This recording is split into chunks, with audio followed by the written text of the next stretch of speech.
नमस्कार, श्यामगिरी। आप देख रहे हैं टीएफडी इंडिया न्यूज 24। टीएफडी इंडिया न्यूज 24 में आप सभी दर्शकों का स्वागत है। पिछले सीईसी जिसे कहा जाता है, चीफ इलेक्शन कमीशन, सवालों के घेरे में रहे हैं और विपक्ष परेशान, क्योंकि ज्ञानेश कुमार एक नए भारत का आगाज कर रहे हैं और जो आगाज कर रहे हैं वह परिस्थिति बड़ी भयावह है। ज्ञानेश कुमार को लेकर के महाभियोग 2 बार लाने की कोशिश की गई और दोनों बार उपराष्ट्रपति और स्पीकर ने मिलकर के खारिज कर दी। इस बार इंडिया गठबंधन ने 193 सांसदों के हस्ताक्षर के साथ दिया, जिसको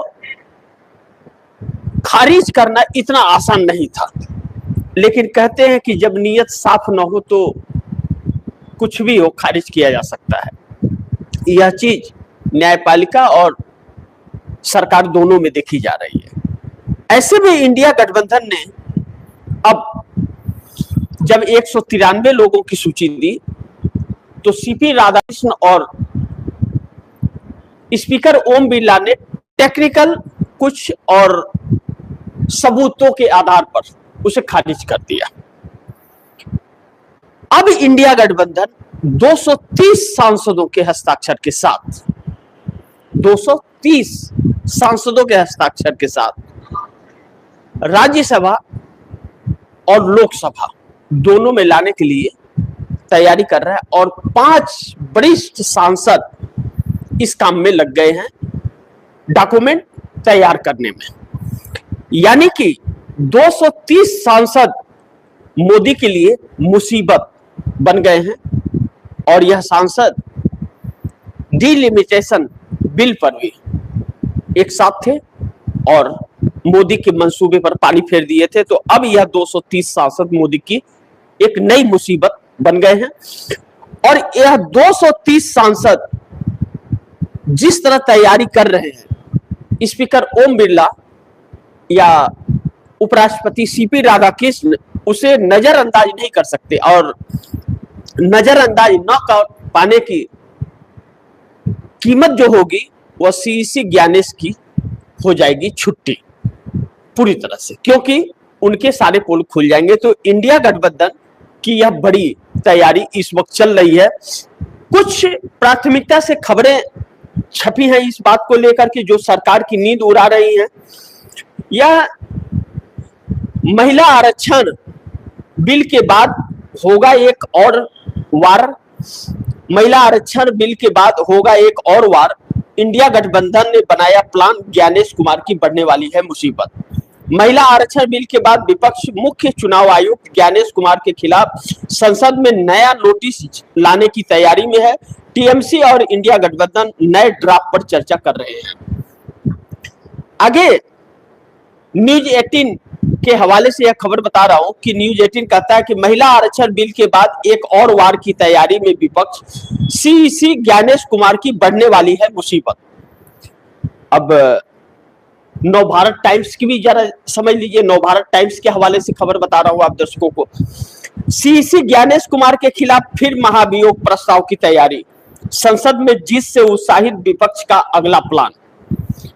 अब जरा इसके अंदर चलते हैं। सीसी ज्ञानेश कुमार के बाद नरेंद्र मोदी का क्या होने वाला, मैं आप दर्शकों को उसके बारे में बताऊंगा, लेकिन पहले सीसी के बारे में। नवभारत टाइम्स के अंदर या नवभारत टाइम्स के हवाले से यह खबर आप दर्शकों को मैं बता रहा हूं और नवभारत टाइम्स के इस खबर के अंदर यह कहा जा रहा है कि महिला आरक्षण बिल पर संसद में मिली जीत के बाद विपक्ष अब मुख्य चुनाव आयुक्त ज्ञानेश कुमार के खिलाफ नया मोर्चा खोलने में जुटा है। विपक्षी दल एक बार फिर उन्हें हटाने के लिए संसद में नया नोटिस लाने की तैयारी कर रहे हैं। टाइम्स ऑफ इंडिया की रिपोर्ट में सूत्रों के हवाले से बताया गया कि विपक्षी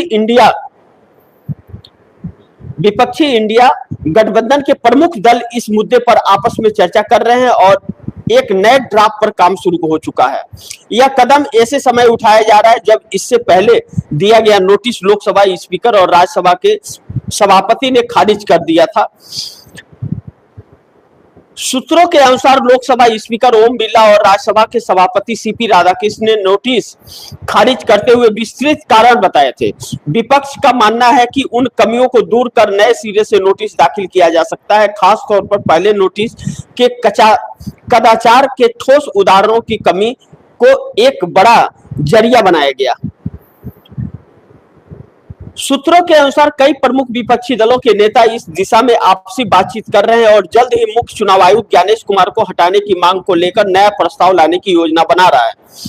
बताया जा रहा है कि कांग्रेस, तृणमूल कांग्रेस, समाजवादी पार्टी और डीएमके के सही कई दलों के कम से कम 5 वरिष्ठ सांसद मिलकर के नए नोटिस का मसौदा तैयार कर रहे हैं। हालांकि अभी यह तय नहीं हुआ है कि यह प्रस्ताव लोकसभा में लाया जाएगा या राज्यसभा में या फिर दोनों सदनों में एक साथ पेश किया जाएगा, जैसा कि पिछली बार किया गया था। 200 सांसद के हस्ताक्षर जुटाने की कोशिश है। इस बार विपक्ष अपने प्रयास को और मजबूत बनाना चाहता है। बताया जा रहा है कि विपक्षी दल कम से कम 200 सांसदों के हस्ताक्षर जुटाने की रणनीति बना रहे हैं। विपक्ष ने लोकसभा से कम 200 सांसद और राज्यसभा से लगभग 80 सांसद के हस्ताक्षर प्राप्त करने की योजना बनाई है, ताकि नए नोटिस के माध्यम से एक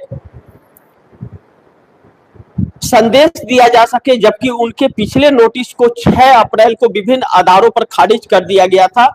एक वरिष्ठ सूत्र के अनुसार हम इस बार मजबूत संदेश देना चाहते हैं और यह दिखाना चाहते हैं कि पिछली बार समर्थन कम आंका गया था। अब पिछली बार जितना आंका गया था उससे अधिक सांसद, और दूसरी चीज, जिन कमियों को बताया गया, स्पीकर ओम बिरला बड़ी माहिर है ना, देखते हैं ना विपक्ष को कैसे रोक देते हैं। बताया गया उन सब को दुरुस्त करके जिन जिन कमियों को उन्होंने बताया, हर कमी को दुरुस्त करके और स्पीकर ओम बिरला और उपराष्ट्रपति सीपी राधाकृष्णन के टेबल पर नोटिस जाएगा और ज्ञानेश कुमार पर चर्चा। लेकिन एक बड़ी अहम चीज कि चुनाव आयोग एक बदनुमा दाग इस देश पर बन गया है, इस बात से हम बिल्कुल इनकार नहीं कर सकते, पहली चीज। दूसरा, चुनाव आयोग को नरेंद्र मोदी सरकार ने अपने चुनावी जीत का हथियार बना लिया है, इस बात से भी इनकार नहीं किया जा सकता। नंबर 3, सुप्रीम कोर्ट सुरक्षा दे रहा है। इन सभी चीजों पर मोदी सरकार को इस बात से भी इनकार नहीं किया जा सकता। अब नंबर 4, जो बड़ी महत्वपूर्ण है, इन सभी चीजों के बाद आम जनता के अंदर जो जिनके वोट कटे हैं, उनकी 2 टिप्पणियां हैं कि क्या मैं इस देश का नागरिक नहीं हूं, और नंबर 2, अगर मैं नागरिक नहीं हूं तो मैं कौन हूं। अगर यह सवाल आम जनता के बीच आ रहा है, जिनके वोट कटे हैं, क्या 2 फिर से बता रहा हूं। पहला सवाल आ रहा है उनके अंदर, क्या मैं इस देश का नागरिक नहीं हूं, और दूसरा, मैं इस देश का नागरिक नहीं हूं तो मैं कौन हूं। यह 2 सवाल झकझोरने वाले हैं। अब इन 2 सवालों को लेकर के अगर करोड़ों लोग जिनके नाम कटे हैं वह सड़क पर उतरेंगे, तो सोचिए कि नजारा क्या होगा।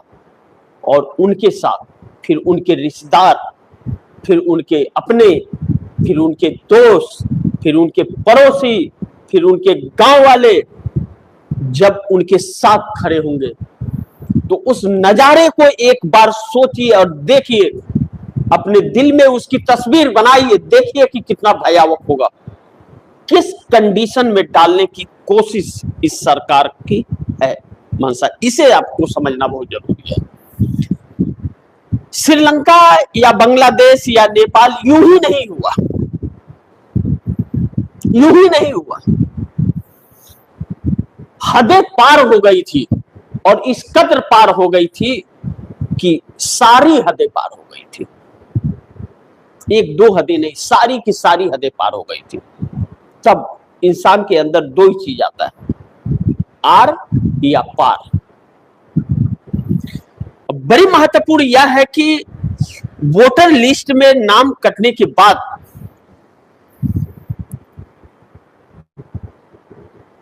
आधार कार्ड, राशन कार्ड, सरकारी व्यवस्थाएं, हर चीज पर दिक्कतें आ रही हैं। कोई काम कराने आप जाओ तो, कोई आपको लोन लेना है अगर आपको दिक्कत आ गई तो, हर चीज से आपको वंचित कर दिया जाएगा, हर चीज से वंचित कर दिया जाएगा।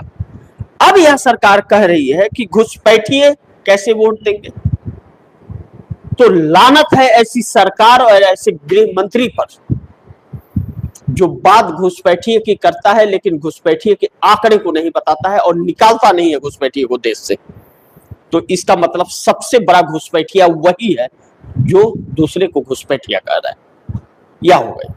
अब आते हैं दूसरे पॉइंट्स कि इंडिया गठबंधन के 230 प्लस सांसद प्रधानमंत्री मोदी के लिए नई मुसीबत बन गए हैं क्या? क्योंकि लोकसभा के अंदर जिस तरह से डिलिमिटेशन बिल को इंडिया गठबंधन ने पास नहीं होने दिया, एक धक्का तो बहुत जोर का लगा है। इतना बड़ा धक्का नरेंद्र मोदी को उनके राजनीतिक कैरियर में पूरे नहीं कभी लगा, पूरे राजनीतिक कैरियर में कभी नहीं लगा है जितना बड़ा धक्का डिलिमिटेशन बिल गिरने से लगा। क्योंकि उसके प्रति जो षड्यंत्र आरएसएस और भाजपा का था, वह षड्यंत्र बहुत भयावह और खतरनाक था। यूं ही चिड़चिड़ापन नहीं आया नरेंद्र मोदी के अंदर। नरेंद्र मोदी अपना पिक्चर देख रहे हैं कि कुर्सी जाने के बाद उनकी तस्वीर कैसी निकलेगी फिर। क्योंकि फर्क उस वक्त तो यह होगा कि अभी जो 50 कैमरे इनके कंट्रोल में हैं, उस समय उस कैमरे का बटन किसी और के हाथ में होगा। वह कैमरे पहुंचेंगे उस वक्त भी, लेकिन उसका कंट्रोल मोदी के हाथ में नहीं होगा। उसका कंट्रोल उस कैमरामैन के हाथ में होगा जो शूट कर रहा होगा। तो नरेंद्र मोदी देखते हैं कि सलाखों के पीछे का तस्वीर कैसा आएगा।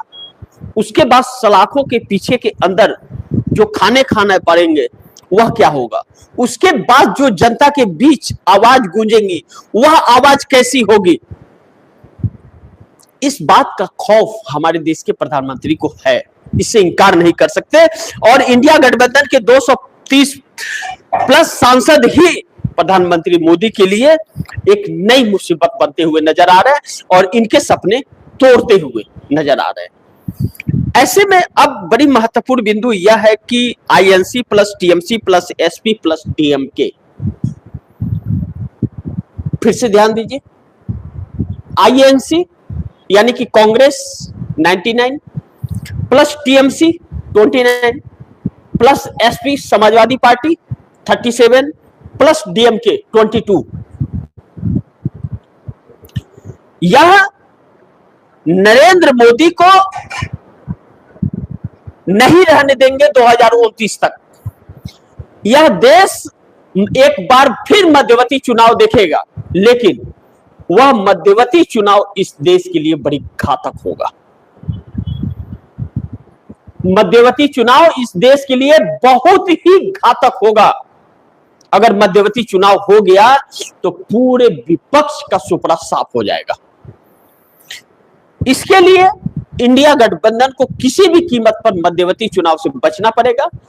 इस सरकार को गिराना जरूरी है और इस सरकार को गिरा करके व्यवस्थाओं को बदलना जरूरी है, फिर चुनाव कराना जरूरी है।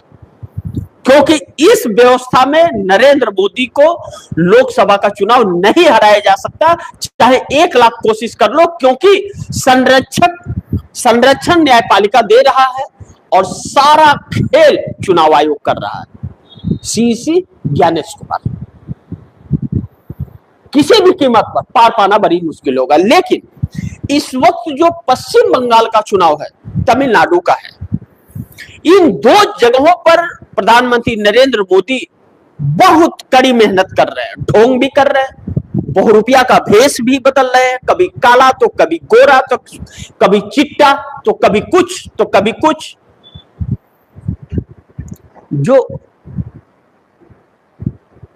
जो सूट में मोदी मोदी लिखवाता है सोने की तार में, वह लुंगी पहन करके और प्रचार कर रहा है तमिलनाडु में। उसे बहुरूपिया नहीं कहेंगे तो क्या कहेंगे? जो फेशियल करवाता है वह चेहरा काला करके तमिलनाडु में प्रचार कर रहा है, तो उसे आप क्या कहेंगे? जो राष्ट्र के नाम संबोधन में सारे आचार संहिता को तार तार कर देता है, प्रधानमंत्री की कुर्सी को तार तार कर देता है, उस हर मर्यादा को तोड़ देता है और राष्ट्र के नाम संबोधन नहीं कांग्रेस के नाम प्रचार करने लगता है, कांग्रेस का के ऊपर हमले करने लगता है, उसका इस्तेमाल सरकारी संस्थाओं का करता है, उसे क्या कहेंगे? ऐसा कभी भी नहीं हुआ इतिहास के अंदर। लेकिन जब चुनाव आयोग गुलाम हो और न्यायपालिका संरक्षण दे रहा हो, तो फिर यही तक नहीं, इससे बहुत आगे तक बढ़ा जा सकता है। और भारतीय जनता पार्टी और आरएसएस ने 2045 तक के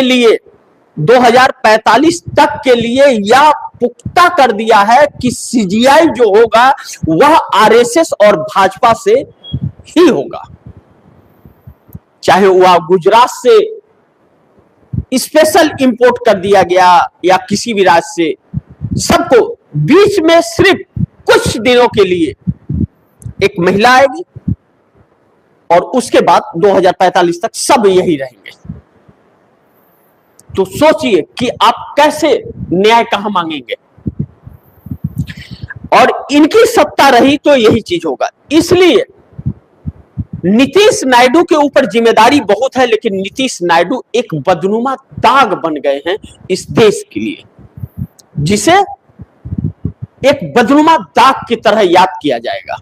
लेकिन वही नीतीश नायडू इस वक्त बड़े संकट में उलझ गए। चंद्रबाबू नायडू टोल हो रहे हैं, जनाधार गिर रहा है, अगले चुनाव की उन्हें चिंता सता रही है कि सत्ता आएगी या नहीं आएगी। और नीतीश कुमार आज बड़ी बैठक करने जा रहे हैं। इस बैठक में क्या होगा, वह सारी खबरें लेकर के आप दर्शकों तक मैं आऊंगा।